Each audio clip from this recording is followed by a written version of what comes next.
Hi, roommates are away, and this wall is now my microphone.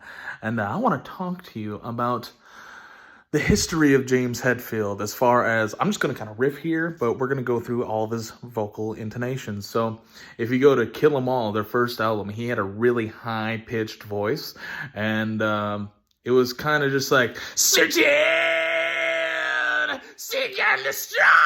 He would kind of do that like straination, and it's not good for the vocals, and he kind of stopped doing that. Move on to Ride the Lightning. Ride the Lightning, he did Fade to Black, and he also had a deeper set of vocals in a lot of the songs. Fight Fire with Fire is a perfect example. Fight fire with fire, fight fire with fire, fight fire with fire, fight fire with fire, fight. He would still kind of go really high, but he also would drop low. So that was cool. And then he really found his clean vocals. I would say, now, they had Fade to Black and Ride the Lightning, but it wasn't clean. Sanitarium is clean vocals on Master of Puppets, 1986. Woke into where time stands still, no one leaves, no one will. The moon is full, never seems to change, just labeled mentally deranged. He found that voice, and then that led into like one of And Justice for All, but there's also other gems, but he was entirely deeper on And Justice for All, and that's not to say that the bass is not heard, because it isn't, but that's not dealing with James Hetfield.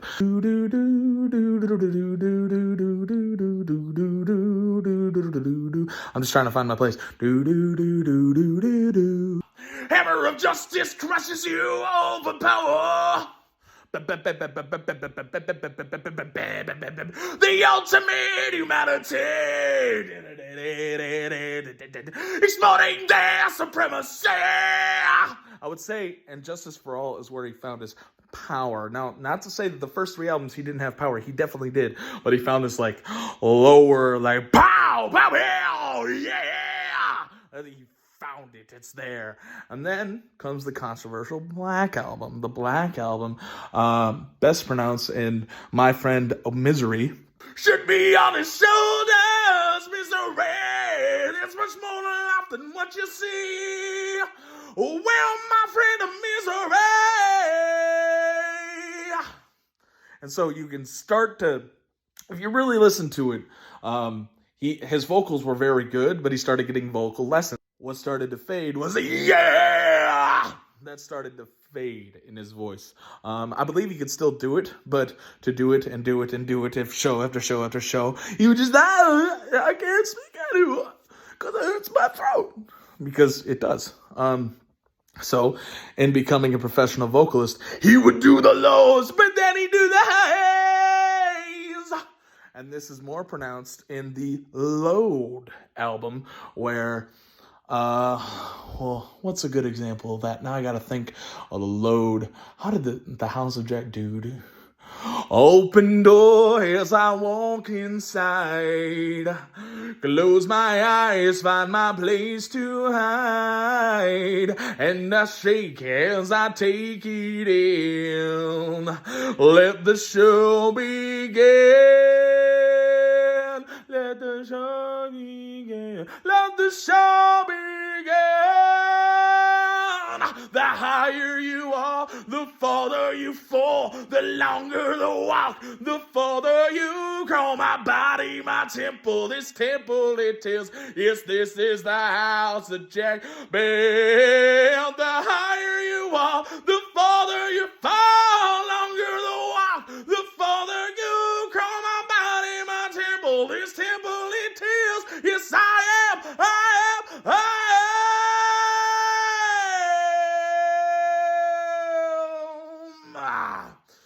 Open my eyes. So, in Load, he would combine the two because he can't do it all the time. So it'd be like, open my eyes. It swallows me. And then clean. Is that you there? Then, ooh, I twist away. And then he just belches it out. He gets his power away, away, yeah, away.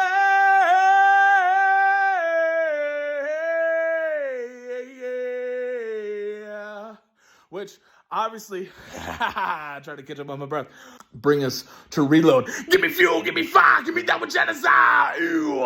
You know, that whole thing. Now, that is more perfection. I mean, it's only 1 year later of what that was. So you can combine Load and Reload together, even though they do sound different, they are of all the same.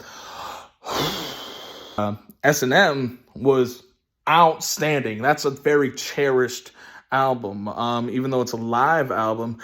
He had a little bit of auto-tuning in there. Accusatory anyway, not proven. What was it? No Leaf Clover and Humans were the two individual brand new tracks. And it's pretty amazing that No Leaf Clover was recorded once and done once, and that's what it is. How the hell's that song go now? Trying to just think out of my memory. Something about a train. Anyway, I remember a little bit of Human. Mine is human, come squeeze the world and drip it down my throat again. Ooh, down my throat again. Oh, you got to breathe, man, breathe. Coming up, breathe, man, breathe. I remember Human being that, like, you know, that dynamic of, ooh, but that's slowly starting to fade or get sharper or more condensed, not as deep. And then he would really go for the high notes, and that leads you into Saint Anger, which is a fun album. By the way, people knock it so hard because of when it came out. But now when you look at it, I mean, this is going to be vulgar, but I think my favorite part on that album is The Unnamed Feeling. So here you go. It's just James being in his 40s and being disgruntled, and, you know, you saw the documentary. So this is going to be vulgar. Shut off your cameras now if there's, like, children and stuff. But get the fuck out of it. I just want to get the fuck away from me. I rage, I glaze, I hurt, I hate it all. Why me? I cannot sleep with a head like this. I want to cry, I want to scream. I rage, I glaze, I hurt, I hate. I want to hate it all away. So he wasn't afraid to, like, go that, he wasn't afraid to do that. He also wasn't afraid to do this. But it also kind of was, like, almost crying, which is kind of what the album was about. It's about being distressed. It's about losing the ones you love. It's about not knowing yourself, how to battle yourself, how to get out those demons, and how to be better. And they also wanted a raw sound. So getting demons out, having a raw sound, and a, you know, banging a pot. Sorry, Lars. He didn't go, yeah, but it's mostly down here. I'm not in anger with you. It's not, yeah, it's madly in anger with you. So it's a nice little mix. Now people would criticize James of not being there fully vocally, and I think he was trying to rediscover himself. So he's trying new stuff, just being James Hetfield, the mighty James Hetfield that he is. And I'm glad he conquered that. And now we're moving on to Death Magnetic, which is actually a very hard album to sing, because James is mostly up in here, and as soon as that's gone, you can't really sing it. Judas Kiss, once again, dark, not vulgar, but dark. I watched your towers hit the ground, made your children never found. I helped your kings abuse their crown. In the heart of evil man, I plant the seeds of my own plan. The strong and powerful will fall, will find a piece of me and know inside you also bow down. So it's something like that. It's very modern, but he brought back some of that grindage. He did a lot of that for that album, but once again, you can't sing it if you do the grindage and you wear out that part of your vocals that goes, yeah, because that's crucially important to the James Hetfield sound. Now, fast forward. Probably gonna skip over Lulu, except for I am the table. I am the table. Sorry. But fast forward to 2016, I believe that's what this shirt says. That's when we went and saw them. And you had Hardwired to Self-Destruct, which was different. They opened the album with a shorter banger, and then they had multiple gems on that album as well. It was a very good Metallica album, and you're like, whoa, they're back, dude. Even though I never really thought that they went anywhere. What's a damn song from that album? I just promoted it and I can't think besides the main one. Oh, yeah. Papa Het, if you will. He's doing Atlas Rise, which is like an Iron Maiden sound, but how does it feel on your own? Come on by the world, not alone. Brush to the heavy skies. Brush to the heavy skies. Atlas Rise. And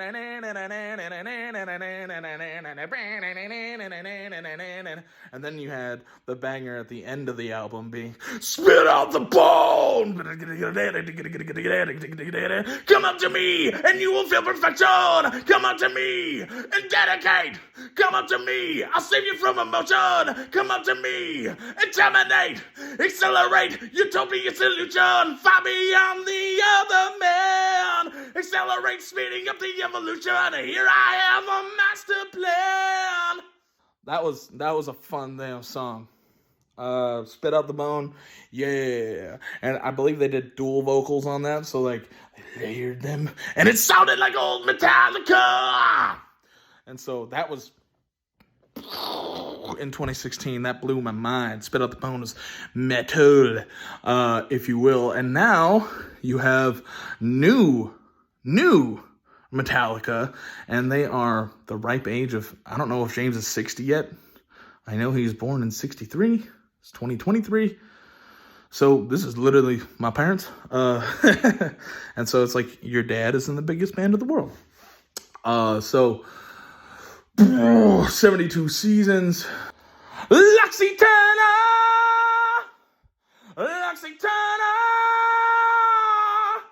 So he's got a real like high, solid voice, and you can hear James pushing it. And I believe in the Choosing Light or Closing Light song, he really hits the high notes, which is cool. He gets back to that for a slow little amount. Anyway, yeah. New 72 Seasons album. James is on fire as always. He's Papa Het, and he's killing it. He's doing just great as a vocalist. He's hitting those high notes. He's doing it, man. Just excellent across the board, and this is my love for Metallica. So that's kind of the brief history of James, from like sounding like a kid to developing his own vocal style, and then 10 years later, 8 years later, he meets up with Bob Rock, and Bob Rock teaches him how to sing. And there's another teacher in there that actually taught him, but like Bob Rock's like, go see this guy. So then he blew his voice out, I believe, whenever they recorded So What. Might be wrong about that. He's developed a voice that has been ripped out and rebuilt over time, and he's just one of the greatest metal singers, if not singers, that exist today. He's influential, he has his own style, and when you hear James Hetfield, you go, that's Metallica. So, I hope you enjoyed. That's a brief history in Metallica Vocals, as performed by an amateur. So, yeah. Like, share, subscribe, do whatever you want to do. I'm the Hippie Gunner, out. Enjoy Metallica, 72 seasons. Yeah!